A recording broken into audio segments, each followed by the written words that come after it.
Là, on se retrouve dans une situation où Hervé Ryssen, Freeze Corleone, même combat, quoi. Attention, qui que vous soyez, attention, cette fréquence est exclusivement réservée aux urgences. Sans blague! Et vous croyez que j'appelle pour commander une pizza? Mais vous savez que vous commencez à m'énerver avec vos questions. Bah oui, mais- Est-ce que je vous en pose des questions, ouais? Nous avions prévenu avant le confinement, à l'époque des affaires Foresti, Polanski, Griveaux, Matzneff, le système était sur la brèche, à deux doigts d'exploser sous le poids de ses contradictions et, miracle, le Covid-19 était apparu, venant paradoxalement donner une bouffée d'air pur aux représentants du pouvoir. 6 mois après, la supercherie s'essouffle et les vieux démons ressurgissent. L'affaire Freeze Corleone pourrait bien être à cet égard un point de bascule. On en parle tout de suite avec MC Corias, OH51 sur ERFM, et vous nous connaissez sur ERFM. On a évidemment la logistique qu'il faut pour acheminer les colis d'un point A à un point B comme DHL. Nick un sioniste comme BHL. C'est parti. Le ministre de l'Intérieur a même tweeté aujourd'hui et Valérie Je vais Benaïm essayer vous dit d'être non. très calme et d'essayer de poser mon propos parce que moi, les textes de ce garçon me touchent au cœur parce que je suis juive, de religion juive, donc il parle de ma communauté, mais je pense qu'il parle de l'humanité parce que quand on touche à un noir, un juif, un musulman, on touche à l'humanité. Donc voilà, je pense que ce type-là est abject et je lui dis dans les yeux, tu n'es qu'une merde. Oui, j'ai fait une petite citation de Freeze Corleone pour commencer l'émission.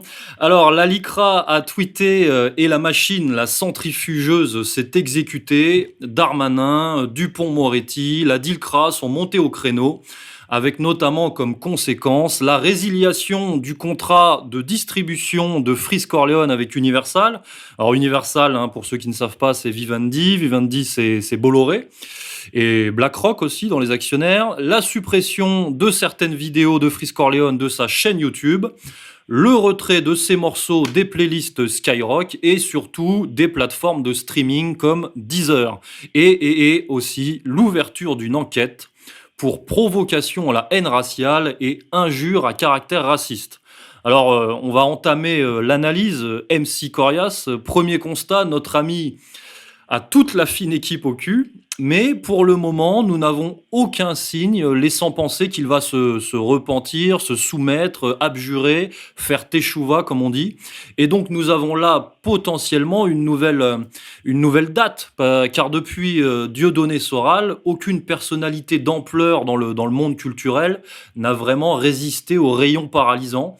Et là, on a quand même l'impression que Freeze Corleone, c'est pas Yann Moix. Non, c'est pas Yann Moix, mais on sait que par exemple dans le monde du rap, plus que dans le monde de la musique en général, si le rap est une musique, je veux choquer personne, il suffit qu'on soit montré à l'index par le système, par la justice, par les chiens de garde que vous avez cités au départ, Goldnagel, je suis vraiment désolé, Teshuva, la LICRA et compagnie, pour avoir évidemment cette image de marque de vrai rebelle, parce que pour le coup, c'est la définition, c'est pas l'État aujourd'hui qui, comme Jacques Lang dans les années 80, adoubait NTM et la nouvelle scène rap. Aujourd'hui, lorsqu'on a un rebelle, eh bien, on a la vraie meute au cul. Parce qu'il n'y a plus de fausses meutes, tout étant récupéré par le système capitaliste, et surtout, évidemment, la musique rebelle. Le rock, j'en parle pas, il a été complètement absorbé. Le rap, c'est en passe. Et puis, surprise, voilà, ce Freeze Corleone, qui n'est pas son vrai nom, qui sort des sentiers battus et qui déclenche les foudres du système et de ses chiens de garde. Les Miradors ont mitraillé avec les spots braqués sur lui en permanence. Mais ça lui a pas fait de mal moralement, visiblement, puisqu'il a dit qu'il se sentait libre, ni commercialement, puisque ça a démultiplié les téléchargements, les visionnages, etc. Plus d'1 million de visionnages de son clip, le fameux clip soi-disant antisémite, complotiste et tout le reste, et évidemment les ventes d'albums, que ce soit des albums matériels ou dématérialisés. Donc, il se peut qu'aujourd'hui, on puisse survivre, Dieudonné l'a prouvé, Soral aussi, même avec difficulté, on puisse survivre malgré les foudres du système, les vraies foudres, pas la rébellion à la Télérama. Et donc, peut-être qu'il a fait ce calcul, Et même si vous avez dit que peu d'artistes, pour parler que des people ou des artistes, n'avaient échappé au revirement téchouvesque, il semble que lui soit parti pour rester un peu de côté. L'avenir nous le dira, hein, comme on dit souvent, mais pour l'instant, il a l'air de tenir. Eh bien, c'est toute la question. Comment Freeze Corleone peut-il pérenniser son business, hein, son business de la haine? C'est ce qui est reproché par la LICRA d'ailleurs, hein, faire de l'argent sur l'obsession des Juifs, selon eux. Alors, Freeze Corleone va-t-il devoir basculer dans la clandestinité? D'ailleurs, comme nous, AER, hein, on est banni des médias, banni des GAFA, mis à l'index par les institutions bancaires, et comme Dieudonné qui est contraint de jouer dans des bus. Alors, Freeze Corleone peut-il survivre? C'est ça la question. Pour survivre face au système, il faut montrer d'abord de la ténacité et de l'imagination. La constitution du site et du mouvement Égalité et Réconciliation par Alain Soral, depuis 13 ans, a nécessité beaucoup de ténacité, beaucoup d'imagination. Il faut trouver des produits à vendre, donc il y a une survie économique, c'est une entreprise. Il faut que ça corresponde à une demande, à un besoin. Au besoin, on crée cette demande, mais cette demande, on le voit, est réelle. Et dans le monde de la musique, on le sait, c'est très difficile de sortir des sentiers battus et de faire comme certains chansonniers ou chanteurs à texte, les petits cabarets, etc. On survit mal. C'est pas du tout la même médiatisation que connaissent les rappeurs. On connaît un rappeur français qui a fait une chanson qui s'appelait Sale pute, ça a été médiatisé tout de suite. Bon, il a été un peu puni, il a perdu quelques dates, etc. Et d'ailleurs, il a regretté, je crois. Mais à la fin, bon, je crois qu'il a fait du cinéma, ça n'a pas arrêté son business. C'est Orelsan, ouais. Oui, c'est ça, Orelsan. Eh bien, le business musical est fait de telle sorte à ce qu'il soit très difficile de survivre en dehors des sentiers battus, donc des majors, et puis surtout des moralistes de la presse culturelle qui surveille tout ça, ce qu'on appelle Télibéramonde, hein, Télérama, Libération et Le Monde, plus les Inrocks, qui font, eux, la loi en matière morale. Et en gros, ce qui est bien, ce qui est pas bien, ce qui est écoutable, pas écoutable. Alors bien sûr, les jeunes de banlieue s'en foutent, ils ont leur propre son, ils écoutent des musiques qui échappent même à Skyrock, etc., ou radio qui diffusent du rap, mais malgré tout, à un moment donné, il faut gagner de l'argent pour survivre, et là, ça demande des qualités de chef d'entreprise, presque de gestion, que tout le monde n'a pas, parce que je pense que Freeze Corleone, quand il a fait son clip et sa chanson, pensait pas être mis hors d'état de nuire par le business, le gros business. Il pensait plutôt faire un gros coup en avançant un petit peu, en tendant les barbelés, comme on dit, ou en poussant sur la clôture. Là, il est allé un peu loin du point de vue du système, qui a dit bon, c'est terminé, etc. La question, c'est est-ce qu'il peut jouer dans un bus comme Dieudonné joue dans un bus, même avec difficulté, ou avec des CRS qui sont autour de lui, parce que soi-disant, il produit un trouble ou des troubles à l'ordre public, ce qui est délirant. Là encore, l'avenir nous le dira. Mais on ne sait pas si Freeze Corleone a préparé sa sortie, mais en tous les cas, on peut lui dire une chose, même si on n'est pas ses amis, ni ses maîtres, ni rien, c'est qu'il est possible de survivre aujourd'hui en dehors du système économiquement. C'est difficile, mais c'est possible. Ce qui n'était pas le cas il y a 10 ans encore, il y a 20 ans encore moins. Mais aujourd'hui, le flux que l'on produit, c'est-à-dire l'audience qu'on a, peut permettre de vivre plus chichement bien sûr, mais possiblement de son audience, de son talent, de son travail. Et les gens qui aujourd'hui sont devenus des indépendants, par exemple en matière d'information, comme on connaît sur le net, peuvent le confirmer. Donc on va voir aujourd'hui si c'est possible avec la musique, et notamment le rap. Alors je voudrais qu'on revienne sur la récupération et l'exploitation politique de l'affaire, puisque déjà il y a une petite généalogie, c'est-à-dire qu'avant que la LICRA tweete à propos de Freeze Corleone, un premier signalement avait été effectué, je dirais, 3 semaines auparavant, à peu près, par Valeurs Actuelles. Toute l'affaire est partie de Valeurs Actuelles. Valeurs Actuelles qui a effacé son tweet de délation à l'époque. Enfin, il existe, et d'ailleurs, il avait été repris repris, enfin il y a des captures, et il avait été repris par Goldnadel. Donc c'est quand même marrant de constater, et marrant et plutôt significatif de constater qu'il y a quand même déjà ce passe-passe à l'origine entre la droite nationale sioniste, et enfin entre la droite sioniste et la gauche sioniste, puisque on voit que c'est Valeurs Actuelles et Goldnadel qui signalent et qui passent finalement le relais à la LICRA et à la DILCRA, qui eux entament tout de suite les procédures judiciaires et appellent à la censure et au boycott par l'entremise de Stop Hate Money, qu'on connaît très bien, nous, de nos amis Triste Anti-France Mendes et Rudi Reichstag. Donc là, on a quand même un réseau quand même qui se dessine très bien dans cette affaire, hein. Et en fait, ce réseau, alors vous parlez de national-sionisme et de gauche sioniste. On peut même dire que la LICRA et la DILCRA, c'est quasiment la même chose, parce que c'est la version gouvernementale avec un budget de 100 millions d'euros sur 3 ans, régulièrement reconduit, eh ben, sont en train de se national-sionistiser. Et ce qui n'était pas le cas au départ, parce que ce sont des entités, alors évidemment la LICRA est beaucoup plus ancienne, ce sont des entités, on peut le dire, socialo-sionistes, comme SOS Racisme justement, mais la gauche sioniste ou antiraciste n'a plus le vent en poupe, elle a encore voix au chapitre. C'est pour ça qu'au niveau culturel, au niveau médiatique et même politique, il y a des affrontements, assez marrants d'ailleurs, parce que c'est la même maison, hein, la maison sioniste. Et comme vous dites, Goldnadel, Valeurs Actuelles, etc., sont en train d'enfoncer des coins, comme on dit en langage militaire, dans le socialo-sionisme.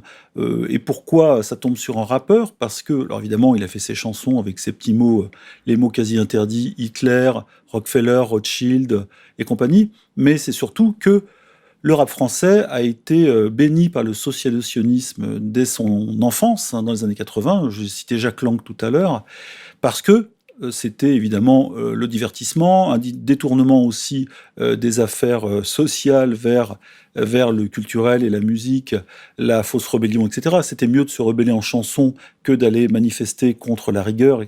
Bon, et on a bien compris tout l'intérêt pour la gauche du SOS Racisme pour contenir évidemment les banlieues, en faire des réservoirs de voix, etc. Bon, tout le monde connaît ça aujourd'hui.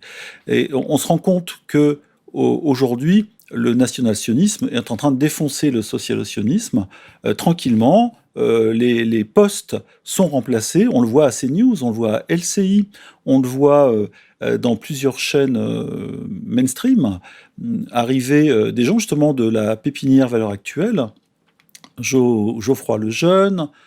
On voit aussi la petite brune aux yeux bleus, Eugénie Bastier, etc., qui sont derrière Zemmour, et tout ça est en train d'avancer et de commencer à tirer sur d'autres cibles. Avant, les rappeurs, les antiracistes, les rappeurs antiracistes, le rap antiraciste ou anti-blanc ou anti-français était intouchable, sanctuarisé. Aujourd'hui, il ne l'est plus. Donc il y a un changement de paradigme là aussi.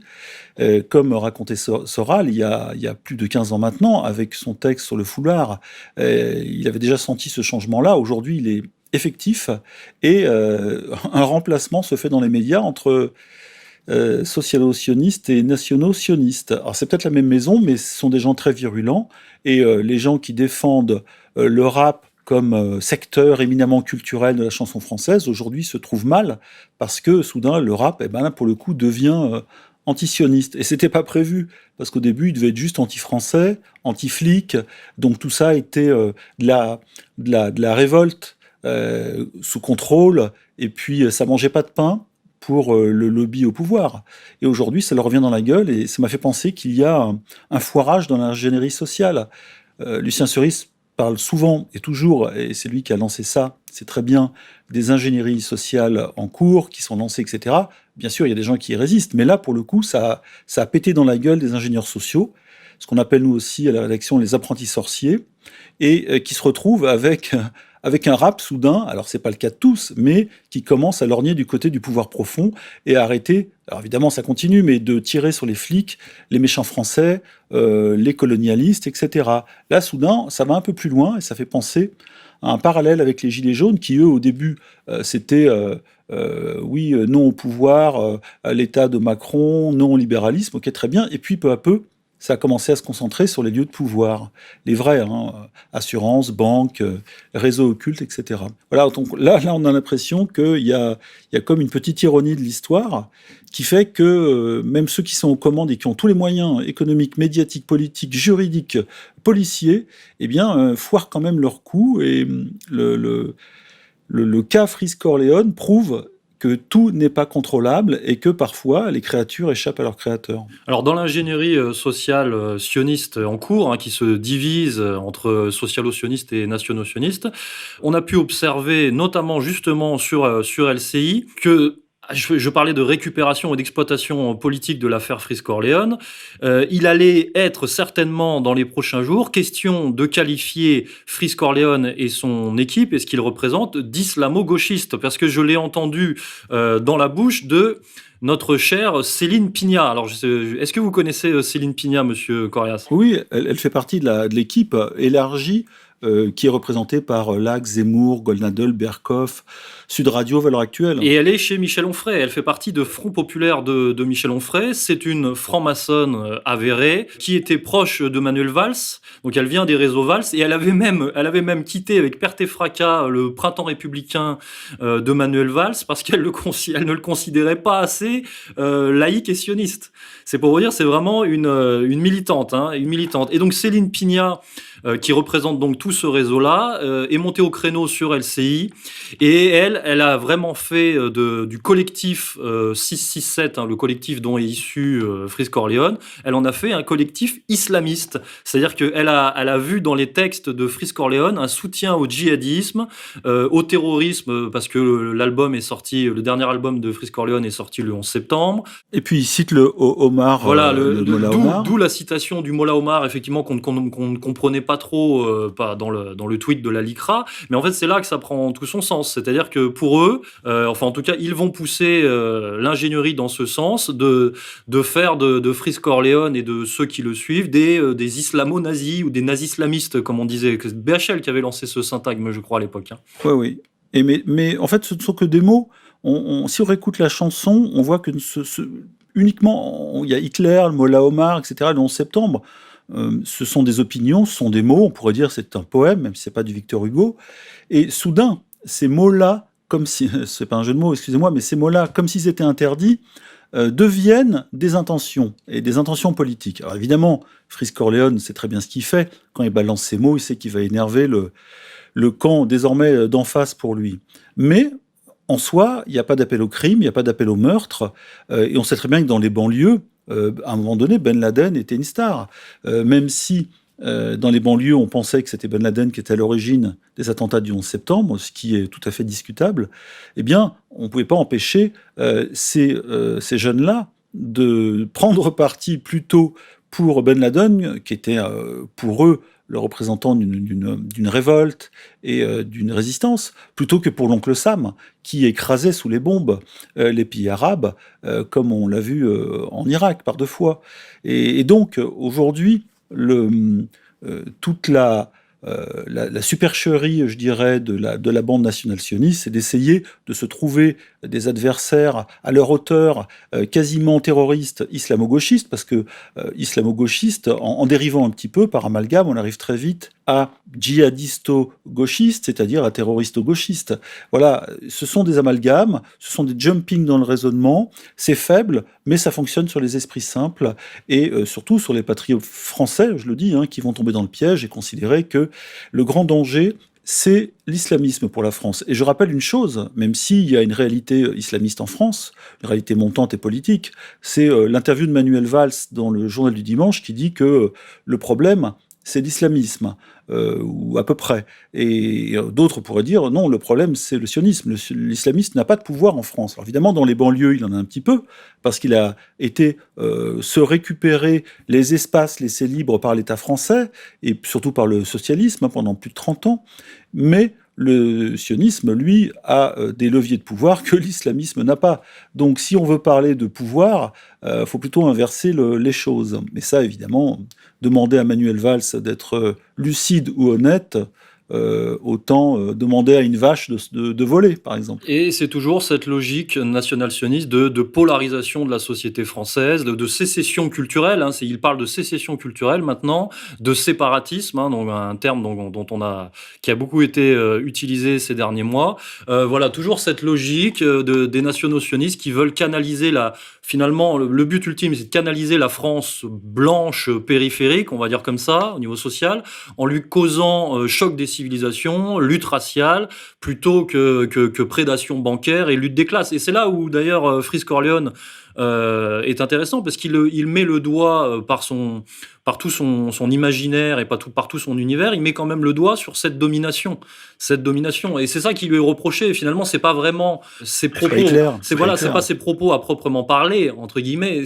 Même si c'est évidemment ça, puisque nous sommes vraiment dans un état de dictature sioniste et qu'on ne peut pas dire ces gros mots. Vraiment, c'est du blasphème. Mais ce qui lui est reproché vraiment profondément, c'est d'être visible, d'être influent et de propager un discours critique, provocateur vis-à-vis de la domination sioniste. C'est vraiment ça le problème. Parce qu'il y a déjà quelques années, quand il était moins connu, il avait déjà ce genre de propos, entre guillemets. Et pourtant, personne ne lui était tombé dessus à l'époque parce que personne ne le connaissait. Mais maintenant qu'il devient l'attraction de la rentrée, qu'il s'est vraiment fait un nom au niveau de la culture rap, qu'il devient vraiment influent, qu'il vend des disques, là, ça devient un problème pour la domination sioniste.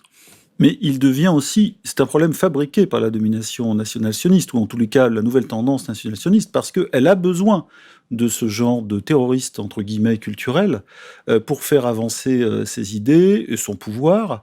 Et comme c'est le même schéma qu'avec Dieudonné il y a 17 ans, en 2003, quand il a sorti son sketch, soudain, sur un humoriste, s'est abattu quelque chose de l'ordre d'une centaine de missiles américains. Eh bien, aujourd'hui, à son corps défendant presque, Frisk Corleone se retrouve avec tout un dispositif qui était déjà prêt, et de toute façon qui serait tombé sur quelqu'un, lui ou un autre, au moindre mot ou au moindre amalgame logique, pour le coup, qui aurait été fait, comme vous le dites, entre la situation politique réelle, les ingénieurs sociaux, ou les ingénieries en cours, etc. De toute façon, ces gens-là trouveront toujours une cible pour produire leurs amalgames et faire avancer leur pouvoir dans un système où ils en ont déjà beaucoup, mais effectivement, ils veulent le partager avec le plus grand nombre, ils veulent que ce soit admis par les Français, ils veulent que leurs ennemis à eux soient les ennemis des Français, et là, par contre, je pense que c'est beaucoup plus difficile. Je n'ai pas l'impression que beaucoup de Français ont été choqués par les paroles de Frisk Corleone. Ça en a même amusé. J'ai regardé beaucoup de commentaires sous la vidéo, justement. J'en ai regardé, mais des centaines, hein, et je plaisante pas. J'en ai retenu beaucoup, et les gens n'avaient pas l'air choqués. Certains étaient même amusés. Il y a eu des vannes, des contre-vannes, etc. Et à part, je crois qu'il n'y a même pas eu d'ailleurs de troll israélien sur le coup. Je crois que Judith Mergui n'est même pas intervenue parce que l'effet de masse était tel que c'était pas possible. Donc là, il y a un problème qui va se poser, c'est le problème de la masse. Et il n'est pas sûr que la bande à Goldnadel, Céline Pina et compagnie ait le dernier mot démographiquement. Jean-Marie Le Guen aussi, qui était dans l'émission de LCI. Alors c'était marrant, il y avait quand même un plateau avec Jean-Marie Le Guen et Céline Pina. Jean-Marie Le Guen, qui est lui aussi un franc-maçon du Grand Orient de France, sioniste à mort, réseau Valls à mort. Donc c'est vraiment le retour des réseaux Valls dans cette affaire. Hein. C'est un socialiste tendance Valls DSK. Alors quand j'ai fouillé un peu sa fiche Wikipédia, on apprend qu'il a eu des petits... il y a des conflits d'intérêts avec le Qatar. Hein. Enfin voilà, ça devait être un peu gênant pour lui d'entendre parler d'islamisme, mais il est vraiment monté au créneau pour lutter contre la menace antisémite, et il a dit, Jean-Marie Le Guen, qu'il fallait éteindre ce monsieur, en parlant de Frisk Corleone. D'ailleurs, ce qui est intéressant, c'est que vous citez Jean-Marie Le Guen, Valls, la tendance islamo non gauchiste, ou en tout cas anti-islamo-gauchiste à gauche, et celle de droite, c'est celle évidemment de Sarkozy, hein, qui lui aussi, et on l'a su, hein, lui et ses amis ont été très proches du Qatar pendant des années. C'est pour ça que d'ailleurs François Hollande est passé du côté de l'Arabie Saoudite, parce que le Qatar finançait beaucoup d'hommes politiques français, directement ou indirectement. Hein. On sait que certains ou certaines ont été carrément demandés de l'argent cash direct ou des cadeaux au Qatar. Donc, il y a les bons islamistes et les mauvais islamistes, hein, les petits, les grands, etc. C'est toujours pareil.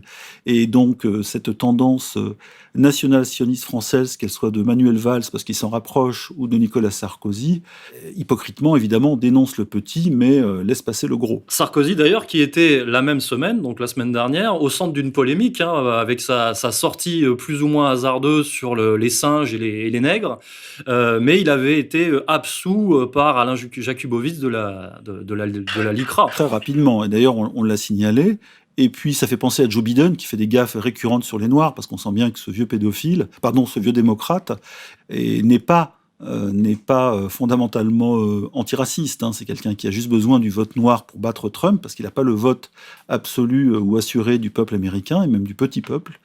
Et du coup, on a là des gaffes à la Joe Biden. Donc une gaffe, c'est quoi? C'est quand on n'est pas honnête ou sincère. C'est tout simplement ça. Et évidemment, il se peut que Sarkozy, que personne n'accuse ici de racisme, soit quelque peu en déphasage entre ses pensées privées, ou par rapport à ses pensées privées, donc dans ses paroles publiques. Hein. C'est ce que ça révèle, hein. Sinon on n'aurait pas de lapsus. Vous parlez de pédophilie, Frisk Corleone est assez véhément envers les pédophiles dans ses textes, hein. D'ailleurs, c'est peut-être aussi ce qui pose problème à certains, on va pas parler de Skyrock. Enfin bon, mais effectivement, l'ingénierie ne va peut-être pas fonctionner. En tout cas, je ne pense pas que ça prenne, le coup ne fonctionnera pas. Je pense pas que ça prenne sur son public, parce que son public ne l'écoute pas forcément pour ses propos antisémites. Ça, c'est vraiment la caricature. Le public de Frisk Corleone, qui est très certainement un public assez jeune quand même, l'écoute parce qu'il a quand même un univers dans lequel il arrive à manier du divertissement, des références, les références de sa génération, hein, qui sont des références aux jeux vidéo, aux mangas et aux vidéos YouTube, c'est vrai, aux vidéos complotistes YouTube. Aussi parce qu'il intègre, déjà parce qu'il les intègre, voilà, il est assez droit dans ses bottes, et aussi parce qu'il intègre les codes de la rue, hein, de la street, les codes du rap américain new-yorkais, qu'il explose, c'est vrai, la liberté d'expression par rapport à la plupart de ses collègues, et malgré tout, il reflète les pensées de toute une génération que nos amis ingénieurs sociaux ne veulent pas voir, mais qui effectivement ne sont pas obsédés par la question juive, puisqu'ils disent bien qu'ils s'en foutent, rien à foutre de la Shoah, c'est bien ça leur propos, et c'est assez partagé par toute cette jeunesse de France, parce que le Frisk Corleone n'est pas écouté que par des migrants, hein, il faut bien le dire, c'est quand même des Français qui l'écoutent. Des Ramza et des Renois. Voilà, non mais même c'est assez partagé, et c'est toute une génération qui n'est pas obsédée par la question juive, mais par contre qui s'interroge, qui constate qu'il y a effectivement une domination communautaire et mondiale, et qui en parle dans ses textes sans forcément être un nazi bas du front, quoi. Mais vous citez en fait les avis, les opinions de cette population, hein, cette population jeune française, quelle que soit sa couleur. Il y a un sondage qui a été commandité, excusez-moi, hein, parce que commandité c'est plutôt pour un acte de terreur, qui a été commandé par des associations juives, je crois, sur l'image de la Shoah. Parmi justement, surtout, parce que pour les gens de plus anciens, plus âgés, c'est un peu plié, mais chez les jeunes, et il se trouve, quand on regarde bien les chiffres, que par exemple, dans la population des banlieues, 70% savent ce que c'est évidemment, puisque ça leur est tartiné à l'école, mais ils s'en foutent un peu, ils voient pas l'intérêt de parler de ça tout le temps, ou trop, et surtout ils se sentent pas concernés et pas culpabilisés. Et voilà, donc ça a un peu raccord avec le public de Frisk Corleone, et puis surtout, ce sont des jeunes qui sont nés, donc des millennials, qui sont nés après 2000, et qui ont été nourris au lait de YouTube, et YouTube au début, avant que ça commence là à se serrer durement au niveau de la censure, c'était open bar sur toutes les opinions. Donc ils se sont nourris de tout, de vidéos délirantes, de vidéos justes, de vidéos complotistes, de vidéos ultra lucides, de vidéos politiques, dont celle de Soral évidemment. Et à l'arrivée, on a un public quand même conscientisé malgré tout, même si c'est mélangé avec du manga et de jeux vidéo. Il y a quand même un petit fond politique, on l'a vu dans le forum des 18-25, ça tape dur quand même, hein. Ça tape dur et ça résiste dur. Et aujourd'hui, on a une nouvelle génération qui arrive, hein, comme dirait un peu Geoffroy de la Gasnerie, le nouveau penseur de gauche, dont on va parler bientôt, et qui n'est plus aussi manipulable que la précédente, c'est-à-dire gauchisable. Et ça va être difficile pour la bande à Goldnadel et à Zemmour d'avoir affaire, et surtout ils auront du fil à retordre avec cette génération-là qui n'a pas été nourrie au même lait oligarchique ou en tout cas mainstream que les autres. Et je pense que là, on va rigoler. D'ailleurs, Goldnadel, Zemmour, Onfray, que j'ai cité tout à l'heure par l'entremise de Céline Pina, et aussi Attali, qui est monté au créneau. Donc on voit bien que quand on touche... En parlant des enfants juifs morts à Auschwitz et en lui mettant ça dans la gueule à Frise. On voit bien que quand on rentre dans le dur, toute la communauté se resserre. Et donc vous parliez de ces gauchistes, et c'est vrai que parmi les réactions que j'ai observées, parce que j'ai quand même observé comment la manière dont réagissait le monde gauchisto-culturel, qui est quand même assez gêné par cette affaire, parce qu'ils sont censés être Charlie. Il y a un bug dans la matrice. Voilà, ils sont un peu gênés, donc ils ont essayé de détourner l'attention, détourner le courroux, j'ai envie de dire, vers l'extrême droite, le Front National. En fait, c'est les vrais nazis, c'est l'extrême droite, etc. Mais ça a pas vraiment fonctionné. Et ils ont essayé tant bien que mal, ces représentants divers et variés, ils ont essayé tant bien que mal de jouer la carte du oui, bon, il y a quand même un 2 poids 2 mesures, c'est pas normal. Michel Sardou, ses chansons racistes. Voilà, j'ai lu des choses comme ça, des gens les propos de Sarkozy, les propos de Zemmour, machin, comme s'ils ne voulaient pas regarder la réalité en face de la brutalité, de l'implacabilité, de la censure systématique exercée par le pouvoir sioniste. Voilà, donc eux, ils restent un peu dans cet esprit liberté d'expression, antiracisme, explication de texte, mais il va falloir qu'ils comprennent, il va falloir leur dire que le paradigme a changé. Voilà, on a basculé, là c'est la dictature, il faut le dire, quoi. Ouais, j'ai pas compris. Michel Sardou va faire un featuring avec Freeze Corleone. Non, certains commentateurs, certains chroniqueurs citaient les textes soi-disant racistes et colonialistes de Michel Sardou. Ils disaient personne ne s'indigne de ces textes-là. Alors si Freeze Corleone est condamné, il faudrait condamner ces paroles-là aussi. Voilà. C'est comme si c'était la même chose, entre guillemets. C'est comme si on allait expliquer ces choses-là aux juges sionistes et qu'ils allaient le comprendre et dire « Ah oui, c'est vrai, on s'est un peu trompé, on va équilibrer les choses. » Attendez, vous parlez de juges sionistes, vous parlez de la justice française ou de la bande à Goldnadel, Pina et compagnie? C'est un concept. Mais c'est vrai qu'avec Dupond-Moretti, finalement... Je préfère préciser. Dernière chose, moi je pense que comme il y a eu la question Dieudonné, je pense que si la tendance se confirme, dans les années à venir, il y aura la question Freeze, il y aura la question Freeze Corleone.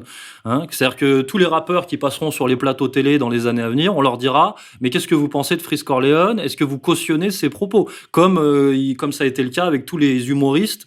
À chaque fois qu'ils passaient à la télé, on leur dit « Mais qu'est-ce que vous pensez de Dieudonné ?» Mais pareil avec Soral en politique. C'est-à-dire que ça devient des mèmes, ça devient des rochers par rapport auxquels il faut se déterminer.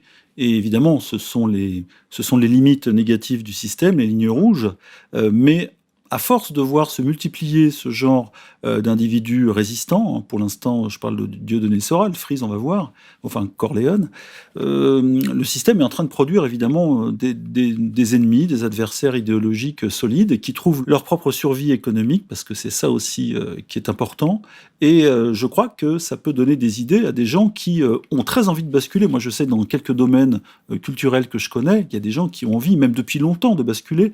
Je rappelle que même Jamel, au début des années 2000, avait envie de basculer en 2003-2004, de changer de producteur, dont je ne donnerai pas le nom, pour faire comme Dieudonné et dire et vivre presque sur la scène librement, ce qui n'a pas été le cas, puisque, comme le dit Dieudonné, il a préféré sa Ferrari. Mais si l'on voit que ça fonctionne, la tendance est là, et avec la nouvelle génération qui arrive, il se peut qu'on ait beaucoup de frises qui pointent à l'horizon, là. Et c'est pour ça que la répression se radicalise, comme on l'a vu donc avec Dieudonné condamné, viré de YouTube, avec nous, avec Sora, le R, contre-culture, viré de YouTube, de VK, la garde à vue, la lourde menace d'incarcération sur Alain Soral, les 45 000 euros frisés pour le coup par la LICRA sur le compte de contre-culture, les menaces de mort, les condamnations à répétition, et dernier cas emblématique en date, pour boucler la boucle, l'incarcération d'Hervé Ryssen. pour 9 mois et peut-être plus pour des propos politiques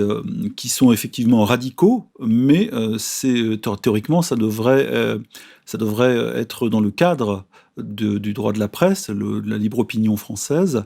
Mais aujourd'hui, on le sait avec la loi sur la haine de Laetitia Avia, c'est-à-dire du lobby sioniste qui est derrière, tout propos qui dérange le pouvoir sioniste est assimilé à de la haine. Hein. C'est un peu la base de fonctionnement du fils Huchon, de Rudi Reichstadt et puis de Tristan Mendès. J'ai oublié France. Tout cela, évidemment, est à sens unique et je pense que ça énerve beaucoup les Français, surtout que c'est sur la place publique. Et demander à ce que les Français eux-mêmes lynchent des Français rebelles, résistants, courageux, c'est pas certain que ça va fonctionner longtemps. Les Français eux-mêmes n'ont pas lynché Dieudonné, ils ont continué à le voir. Les Français n'ont pas lynché Soral, ils continuent à l'écouter. Il se peut qu'ils continuent à écouter aussi ceux des banlieues, même les autres, noir, blanc, jaune, rouge, ou tout ce que vous voulez réunis, qui continuent à écouter Freeze Corleone, malgré sa mise à l'index. Et à lire Hervé Ryssen. Voilà. C'est là où il y a quand même quelque chose d'emblématique et de, entre guillemets, profondément français, dans le sens où c'est surprenant. C'est que là, on se retrouve dans une situation où Hervé Ryssen, Freeze Corleone, même combat, quoi. C'est assez drôle, parce que théoriquement, on est sur deux oppositions de genre, et voilà, où il y a aujourd'hui des surprises mais c'est la théorie des enfants punis. On dit souvent les enfants punis jouent entre eux, hein. Les mauvais enfants, les mauvais garçons, ils finissent par jouer ensemble au foot ou à autre chose, et ils se retrouvent ensemble quelles que soient les origines, les chemins qui ont été pris, et ça donne de drôles de connivences et des apparentements étonnants. Eh bien, on va se quitter là-dessus, colonel. Au revoir. Chers auditeurs, je crois qu'on a bien fait le tour du sujet. N'hésitez pas à nous dire ce que vous en pensez dans les commentaires. C'était On Nettoie l'info hebdo, déjà la 51e fournée, donc ça bosse. Et soutien à Hervé Ryssen, évidemment, et on se retrouve la semaine prochaine. Bonne semaine à tous.